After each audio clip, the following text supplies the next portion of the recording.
Howdy folks, Tex Grebner here with Tex Grebner Outdoors. New videos every week, so if you don't want to miss out on any of your Tex Grebner Outdoors Saturday morning cartoon awesomeness, you better make sure that you click subscribe, check that notification box, and check my channel every week for brand new adventures. I love reading your comments, and I really do appreciate all of you that watch.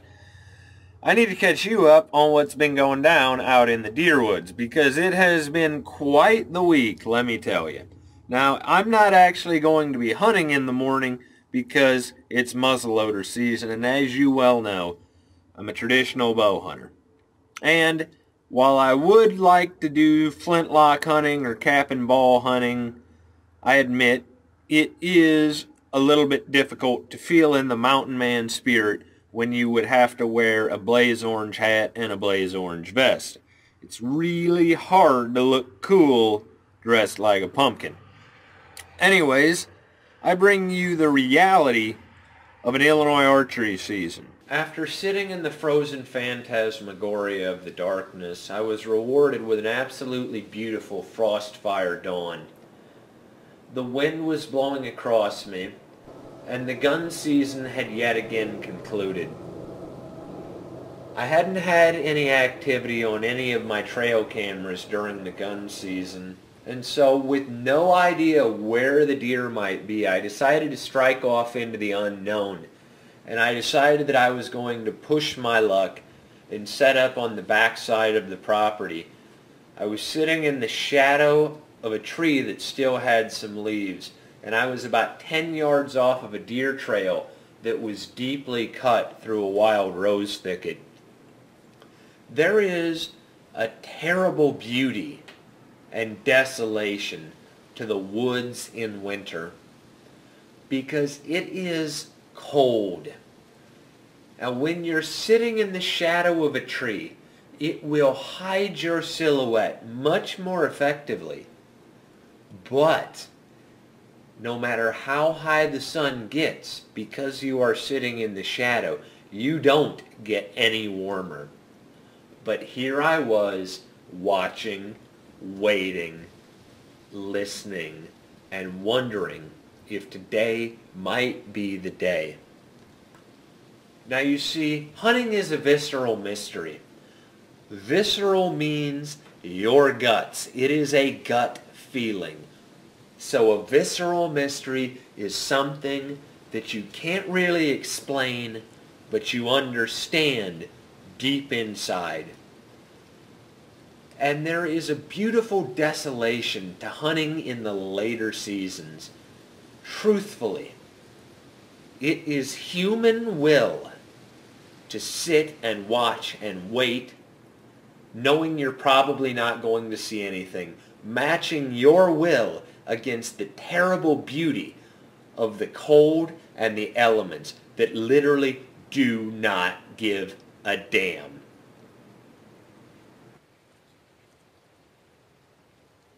It was bitchin' cold, and there were ice crystals floating in the air like fairy lights, but it was desolate in its beauty.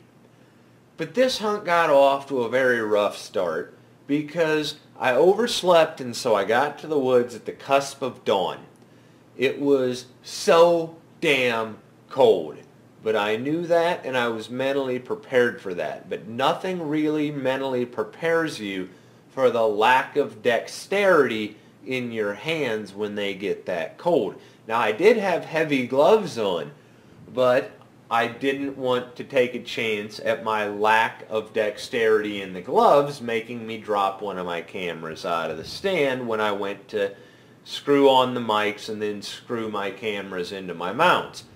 So I took off my heavy winter gloves, at which point then I go and I put in a chew after I pull up my bow, and I pull out one of my arrows and I go and put it on the string.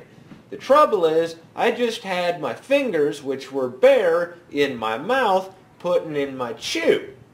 So the moisture froze my fingers to the arrow shaft, which is bare aluminum where I had gripped it.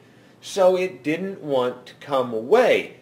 So when I pulled, when the frozen condensation broke, it made my arrow go twanging about 5 feet from my stand, like a half-assed shot. But I figured, well, I've got extra arrows. It was at that point that I put on my archery glove, grabbed another arrow, and because of my extra layers of clothing, I decided I need to take a couple of practice draws so that I make sure that I know how I can find my anchor point if a deer actually shows up. Well, you see, at that point, I had gripped my arrow a little too hard, and I had accidentally activated my nocturnal nock. So I pull out my pocket knife, go to deactivate my nocturnal nock, and because of my lack of dexterity, because I had hardly even taken time to warm up my hands, I just pop my nock right out the back of my arrow, and it goes flying. Now I've only got one arrow left up in the stand with me, and we're just literally at the cusp of dawn. So now I get down out of the stand, grab my nock, grab my arrow, and I'm literally turned around. The sun's just starting to peek up, and by God, the wee folk vexed me much, because they sent two does right up to me, and I'm on the ground, no bow, no way to turn on my cameras, and no way to get back into my stand without spooking these two does that came up the frozen creek. So, with all that being said, it was a pretty exciting hunt, and it was so beautiful, and it was so brutal in the coldness. Even though I knew that I wasn't going to see anything at all after that point, I still figured with hunting, you never really know. So I climbed back up into my stand and endured.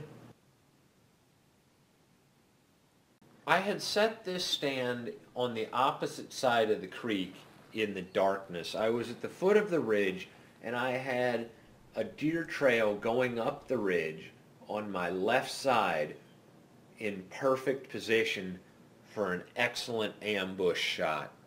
The creek was in front of me, and I had decided that I was going to start hunting this side of the creek so that I would not push the deer out on my way in. Watching, waiting, listening, I was rewarded for my patience when I saw a deer moving along the creek, well out of range and not heading in my direction, but I was just thrilled that I had at least seen a deer, to know that they still existed. Waiting and listening to the creek start to freeze solid. Everything was so beautiful in its elemental brutality. Now, I love hunting on snow because everything is truly beautiful. And the beauty of the snow makes it worth the bastard level of cold. But when everything is dormant limbs and frosted tundra ground, it isn't nearly as fun as hunting on snow. But I admit, when I know that there are going to be unfavorable conditions, I get very excited about hunting, because there's a certain element of bragging rights that goes into it. If I know that it's going to be rainy, or I know that it's going to be cold, I get excited, because once you get comfortable with the fact that you're not going to be comfortable, it makes you fearless in the face of the suck. Okay, old man winter, come at me, bro. I saw a coyote moving along the tilled under corn rows on the opposite side of the creek out in the tilled field. It was the first time that I had ever actually seen a coyote moving in daylight, and it excited me very much. Most of the year, most of the season, we have squirrels as the bane of our existence. But when the woods are nothing but frosted tundra ground and dormant trees, it's good to have a squirrel as a distraction because you peer through the limbs and look around, scanning for any sign of life in the moonscape of a frozen wood. No knowing what may happen on a hunt, but at this point, with the fields turned under and the rut over, I'm going to need a really dumb deer or some really good blind luck.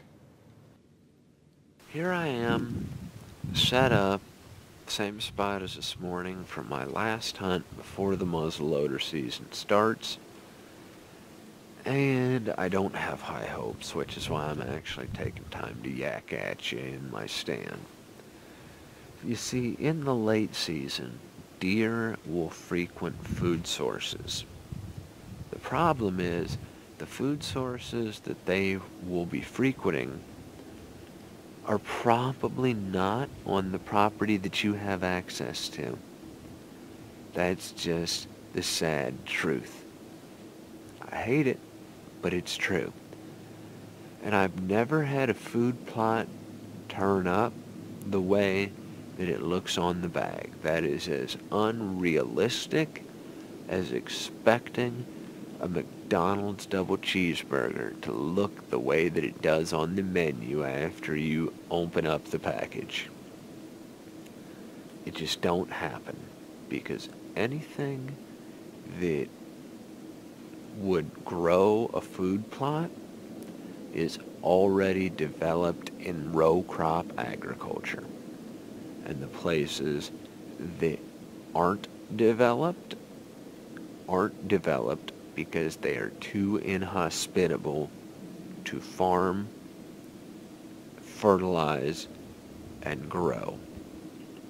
Trust me, I know that if I had a 1/4 acre right down here in that clearing of turnips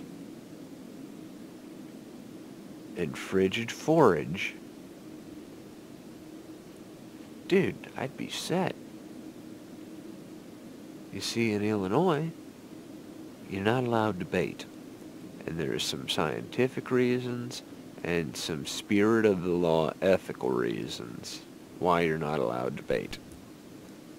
I can sit over a cornfield, but I can't actively put corn out with the purpose of hunting deer over it.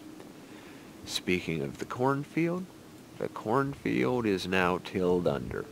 The rut is over. It hasn't snowed yet, but it's bitchin' cold. So, yeah, sure, I know that deer can be easily hunted over food sources. The problem is, I live in real life where I don't have properties that have the late season food sources. So all I can hope to do is catch wandering deer. Now what we really need is some snow. We need some snow to freak them out and make them forage real hard. Whether or not that's going to happen anytime soon, I don't honestly know. But that's where the season is right now.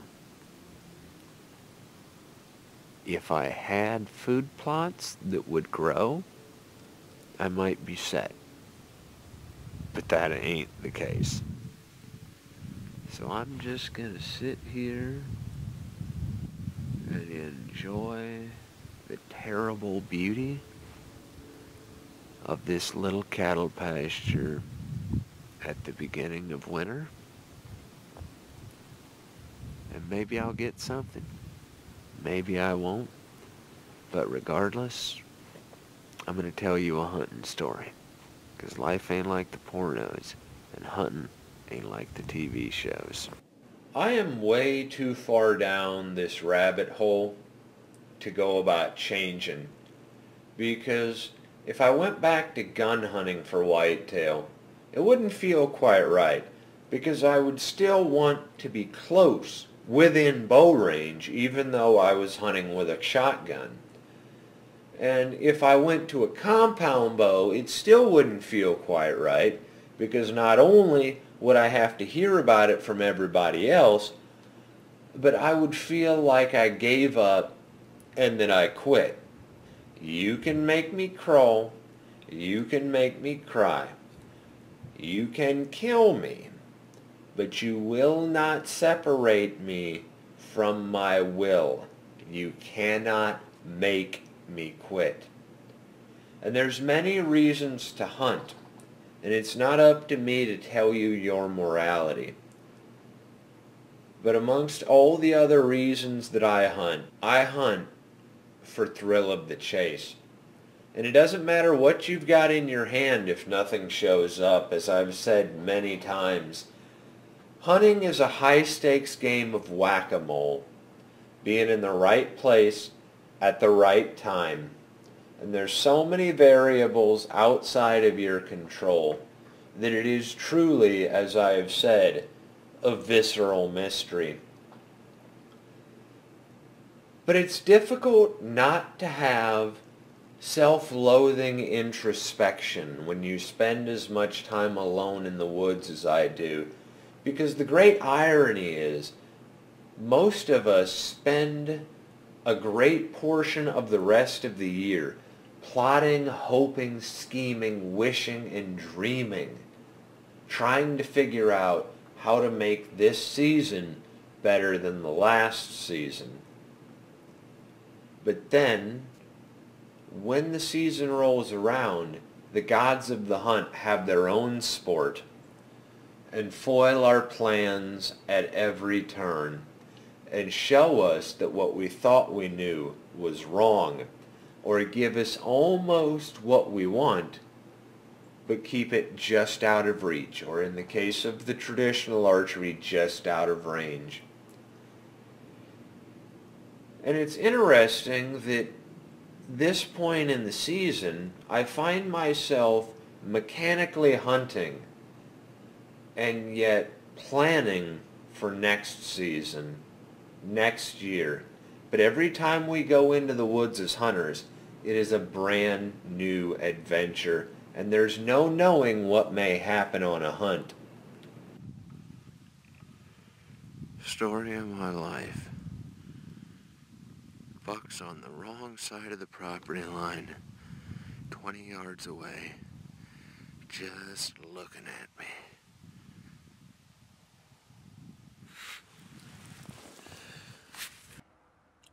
So anyhow, as you can see, while it was an eventful week, it wasn't really a good week. As always, God bless all my sportsmen of America. Join the NRA to protect our rights. Please check out my friends over at SOETacticalgear.com. Thank you very much to those of you involved in law enforcement and those of you serving in the military. And thanks for watching Tex Grebner Outdoors.